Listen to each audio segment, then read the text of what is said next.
I've received many letters expressing frustration over showing up to a competition and being uncontested.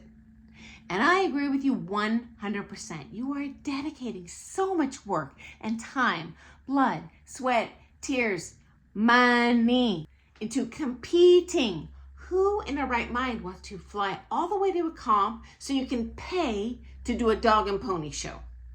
Even worse, when you're uncontested, especially if you're with a contested event on the floor with you simultaneously, the judges have zero incentive to look at you. So you go unseen. So not only are you paying to do a show, you aren't even getting the political benefit of being seen there, so the judges get to know you. So my first suggestion to you is to find an amateur partner. Granted, that can be like finding a needle in a haystack. I don't care how wonderful of a partner you are, it is hard. And I didn't realize that until I turned pro and started teaching myself. Also, there are many people who actually want to compete prom. They love dancing with their teacher. Those finances are not an issue, but you know what? They want to compete with their teacher contested. So if you're able to compete amateur, meaning with an amateur partner, very likely that your event's going to be contested.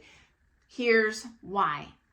In Pro-Am, they parse these events down into so many divisions. So you might have a bronze dancer that's taken with one teacher and another bronze dancer and another bronze dancer, all dancing with the same dude. So what happens? The comp wants to get the max dollars in their pocket possible. So they're going to make, we'll do in bronze 1, open bronze, full bronze. They make all these different categories. So now when you were doing amateur and you would just have bronze in one category, so 4 on the floor at a time, in prom, you're going to have 4 different heats. No one's competing against anyone. And guess what? Teachers making bank, comps making bank. Student isn't getting as much out of it as I feel that their entry fees would warrant. Now, if finding that amateur partner is not an option or not something you desire, that's okay. Here's my thought on maybe some things that could help. Number 1, enter the largest competitions you can. There is definitely an economy of scale. Or if you can find out who entered and the placements last year, you can see if there were other people in your division. And yes, of course, this goes for Pro-Am follows as well. Unfortunately, a lot of these comps I'm noticing are just pulling the marks down after a certain period of time. Don't know why, but anyway, if you can find that, that might be helpful.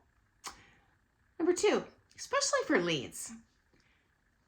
I don't know why no one's done this, but I would suggest someone, for Pete's sake, make a social media group, like on Facebook, Pro-Am Leads in the United States, okay?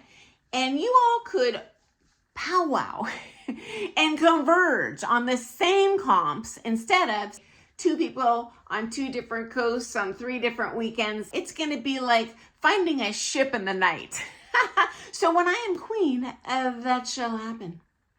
Okay, next up. I recommend entering the scholarship events if that's an option for you. Because you know what? Even if you suck and you place last, you're going to be seen. It's yet one more round on the floor, and every second you're on that floor, it is an opportunity to learn. And honestly, I think if you're competing against someone else, it's that much more pressure, so you're going to learn that much more. Final suggestion, I would consider entering a show dance. So this is when you just dancing a solo on the floor and you are literally paying to do a show, but guess what? With that little bit higher entry fee, you're also guaranteeing the judges are looking at you because they have to do these score sheets and mark you individually. So at a minimum, you're going to get the political benefit. You're going to absolutely get the benefit of competing against all the other couples because usually they're going to have a top solo award, sometimes a redance of the top mark solos, and you'll actually have the opportunity to compete legit and place. Plus, I personally think they're just fun. So that's my 2 cents. I am so sorry if you're in that boat. Those are the only solutions I can think of. But hey, if you have a hack, give us a shout out in the comments because I would love your advice as well. This has been a challenge for me as well as a Pro-Am teacher. I want to take my students to comps where there are more leads who are entering. Okay, friends, I look forward to seeing you first thing tomorrow morning for some more Things Ballroom Dance. Thanks for joining me today. Have an awesome day. Happy dancing. Bye.